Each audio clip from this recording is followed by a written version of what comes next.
नमस्कार साथियों, इस वीडियो में हम डिस्कशन करेंगे एक प्रश्न के बारे में जो कि यहाँ पर दिखाई दे रहा है स्क्रीन पर। ये दो प्रश्न पूछे गए हैं मेंस एग्ज़ाम में यूपीएससी के, और इसी प्रश्न से संबंधित एक एडिटोरियल है। उस एडिटोरियल को हम पढ़ेंगे, उसको समझने का प्रयास करेंगे और कुछ जो इम्पोर्टेंट फैक्ट्स मिलेंगे उसको हम याद भी करते चलेंगे। तो पहले हम प्रश्न को पढ़ लें। पहला प्रश्न है, भारतीय कला विरासत का संरक्षण इस समय की आवश्यकता है, चर्चा कीजिए। दूसरा प्रश्न है, भारतीय दर्शन और परंपरा ने भारत में स्मारकों और उनकी कला की कल्पना और आकार देने में महत्वपूर्ण भूमिका निभाई है, चर्चा कीजिए। तो ऊपर आए तो देखें, ये दृष्टि के वेबसाइट पर ये एडिटोरियल था, तो यहाँ से हमने लिया है इसको। भारतीय विरासत और संस्कृति से जोड़ करके इसको हम देख सकते हैं। जो टॉपिक है वो है अतीत का संरक्षण, भविष्य का निर्माण। भारत के पास एक समृद्ध धरोहर यानी कि हेरिटेज, विरासत भी इसको कहा जाता है। भारत के पास एक समृद्ध धरोहर हेरिटेज रही है, जो पुरातात्विक संपत्तियों और आश्चर्यजनक स्मारकों का भंडार है। वे सभ्यता की एक अद्वितीय विरासत का प्रतिनिधित्व करती हैं और इसलिए निर्मित धरोहर बिल्ट हेरिटेज के संरक्षण को आमतौर पर समाज के दीर्घकालिक हित में माना जाता है। लेकिन भारत के अधिकांश स्थापत्य धरोहर, आर्किटेक्चरल हेरिटेज और स्थल अज्ञात तथा काफ़ी हद तक असंरक्षित बने रहे हैं, और जो संरक्षित हैं वे भी जलवायु परिवर्तन एवं असंवहनीय पर्यटन अभ्यासों से संबद्ध चुनौतियों का सामना कर रहे हैं। इस परिदृश्य में भारतीय धरोहर से संबंधित मुद्दों को सावधानी से चिन्हित किया जाना चाहिए और व्यापक तरीके से इसका समाधान किया जाना चाहिए। धरोहर क्या होता है? तो धरोहर हेरिटेज से तात्पर्य उन इमारतों, कलाकृतियों, संरचनाओं, क्षेत्रों और परिसरों से है जो ऐतिहासिक, सौंदर्यवादी, वास्तुशिल्प, पारिस्थितिक या सांस्कृतिक दृष्टिकोण से अत्यंत महत्वपूर्ण हैं। तो फिर से पढ़ें। धरोहर से तात्पर्य उन इमारतों, कलाकृतियों, संरचनाओं, क्षेत्रों और परिसरों से है जो ऐतिहासिक, सौंदर्यवादी, वास्तुशिल्प, पारिस्थितिक या सांस्कृतिक दृष्टिकोण से अत्यंत महत्वपूर्ण है। तो इसमें धरोहर में आती क्या क्या चीज़ें हैं? तो इमारत आते हैं, कलाकृतियाँ आती हैं, संरचनाएँ आती हैं, क्षेत्र आते हैं, परिसर आते हैं। और इनकी महत्वता जो है यानी इम्पोर्टेंस, वो किन क्षेत्रों में होनी चाहिए? या तो ऐतिहासिक इम्पोर्टेंस की हो, या एस्थेटिक इम्पोर्टेंस की हो, आर्किटेक्चरल इम्पोर्टेंस की हो, इकोलॉजिकल इम्पोर्टेंस की हो, या कल्चरल इम्पोर्टेंस की हो। तो ऐतिहासिक, सांस्कृतिक, पारिस्थितिक, वास्तुशिल्पीय, सौंदर्यवादी दृष्टिकोण से महत्वपूर्ण जो भी कलाकृतियाँ हैं, जो भी इमारतें हैं, संरचनाएँ हैं, या हम कह लें परिसर है, तो उन सारे को मिला करके कहा जाता है धरोहर। यह चिन्हित किया जाना चाहिए कि किसी धरोहर स्थल के आसपास का सांस्कृतिक भूदृश्य, कल्चरल लैंडस्केप, इस स्थल के निर्मित धरोहर की व्याख्या के लिए महत्वपूर्ण है और इस प्रकार यह इसका अभिन्न अंग है। किसी संपत्ति को धरोहर के रूप में सूचीबद्ध किया जा सकता है या नहीं, यह निर्धारित करने के लिए जिन 3 प्रमुख अवधारणाओं पर विचार किया जा सकता है वे हैं ऐतिहासिक महत्व, ऐतिहासिक अखंडता और ऐतिहासिक प्रसंग। भारत में धरोहर के अंतर्गत पुरातात्विक स्थल, अवशेष, खंडहर आदि शामिल किए जाते हैं। देश में स्मारकों और स्थलों के प्राथमिक संरक्षक के रूप में भारतीय पुरातत्व सर्वेक्षण, archaeological survey of India, ASI और उनके समकक्ष अपनी भूमिका निभाते हैं। भारत की सांस्कृतिक पहचान को अपनाने में उसकी समृद्ध धरोहर की क्या भूमिका है? भारतीय इतिहास के कथावाचक धरोहर भौतिक कलाकृतियों और अमूर्त विशेषताओं की एक विरासत है जो पीढ़ियों से चली आ रही है, उत्तराधिकार में प्राप्त हुई हैं, संरक्षित है और एक पीढ़ी से दूसरी पीढ़ी को हस्तांतरित हुई हैं। धरोहर आध्यात्मिक, धार्मिक, सामाजिक और राजनीतिक महत्व के साथ भारतीय समाज के ताने बाने में रची बसी हैं। विविधता को अपनाना। भारत की धरोहर अपने आप में विभिन्न प्रकारों, समुदायों, रीति रिवाजों, परंपराओं, धर्मों, संस्कृतियों, आस्थाओं, भाषाओं, जातियों और सामाजिक व्यवस्थाओं का एक संग्रहालय है। सहिष्णु प्रकृति। भारतीय समाज ने प्रत्येक संस्कृति को समृद्ध होने का अवसर दिया है, जो इसकी विविध धरोहर में परिलक्षित होता है। यह एक रूपता के पक्ष में विविधता को दबाने का प्रयास नहीं करता है। धरोहर से संबंधित विभिन्न अंतर्राष्ट्रीय अभिसमय कन्वेंशन। तो पहला है संयुक्त राष्ट्र शैक्षिक, वैज्ञानिक और सांस्कृतिक संगठन, United Nations Educational, Scientific and Cultural Organization, UNESCO.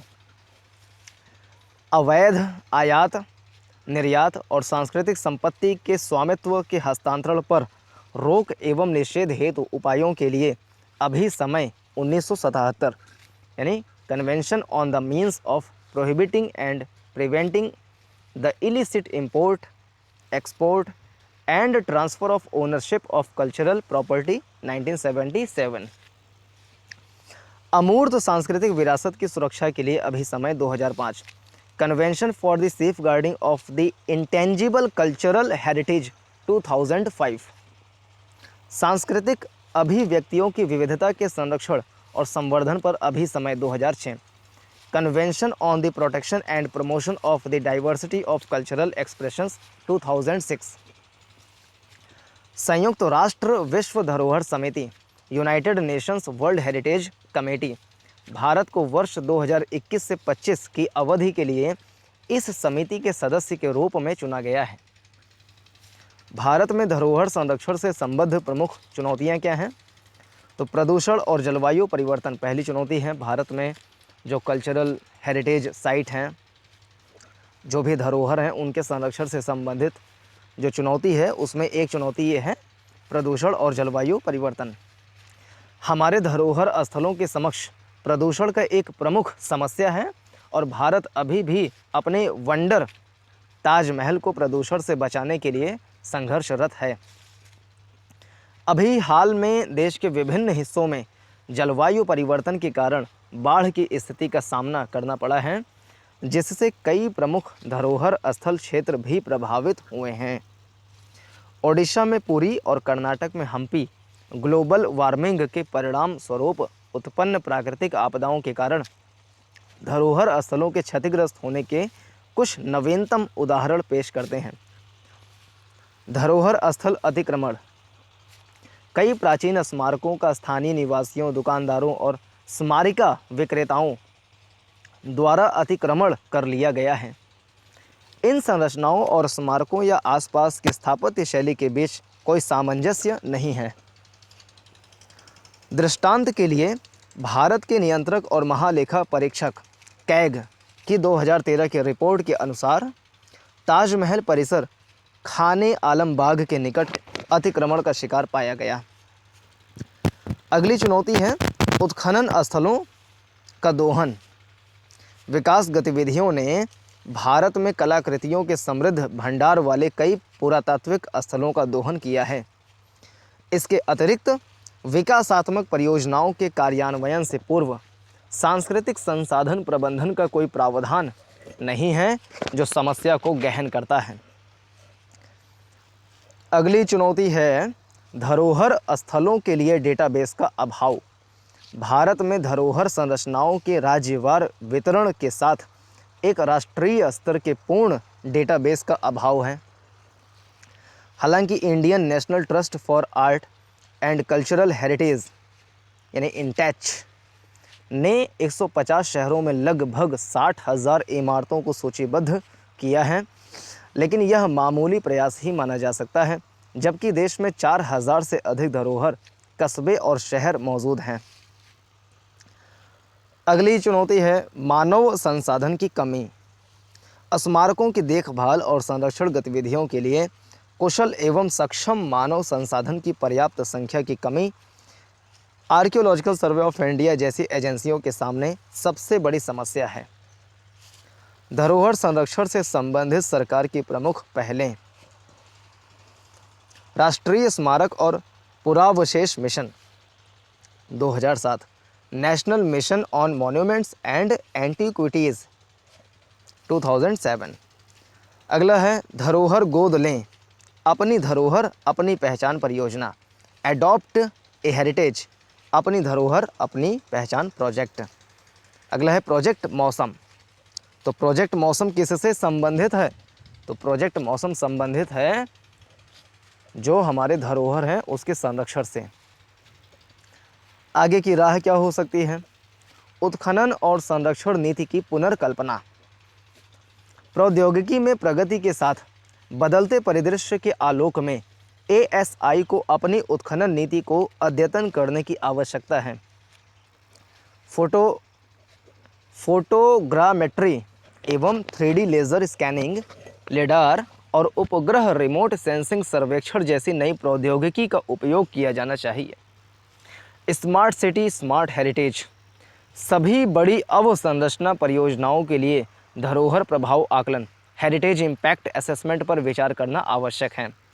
धरोहर पहचान और संरक्षण परियोजनाओं heritage identification and conservation projects को शहर के मास्टर प्लान से जोड़ने और स्मार्ट सिटी पहल के साथ एकीकृत करने की आवश्यकता है।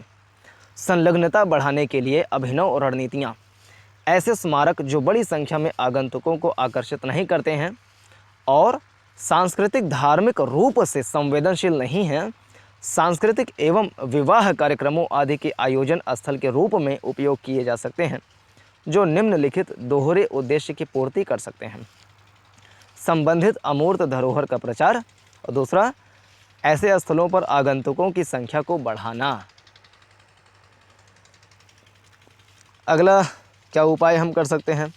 तो कॉरपोरेट धरोहर उत्तरदायित्व, कॉरपोरेट हेरिटेज रेस्पॉन्सिबिलिटी। कंपनियों को उनके कॉरपोरेट सामाजिक उत्तरदायित्व CSR के एक अंग के रूप में स्मारकों के पुनरुद्धार और संरक्षण के लिए प्रोत्साहित किया जाना चाहिए। जलवायु कार्यवाही के साथ धरोहर संरक्षण को संबद्ध करना। धरोहर स्थल जलवायु संचार और शिक्षा के अवसरों के रूप में कार्य कर सकते हैं। इसके साथ ही बदलती जलवायु स्थितियों के संबंध में पिछली प्रतिक्रियाओं को समझने के लिए ऐतिहासिक स्थलों एवं अभ्यासों पर शोध से अनुकूलन एवं शमन योजनाकारों को ऐसी रणनीतियाँ विकसित करने में मदद मिल सकती है जो प्राकृतिक विज्ञान और सांस्कृतिक विरासत को एकीकृत करती हैं। उदाहरण के लिए माजुली द्वीप के समुदायों जैसे तटीय और नदीवासी समुदाय सदियों से बदलते जल स्तर के साथ रह रहे हैं और इसके अनुकूल बन रहे हैं। अभ्यास प्रश्न: भारत के धरोहर स्थलों से संबंधित प्रमुख चुनौतियों की चर्चा करें। जलवायु कार्यवाही को धरोहर संरक्षण से संबद्ध किए जाने के तरीकों के बारे में सुझाव दीजिए।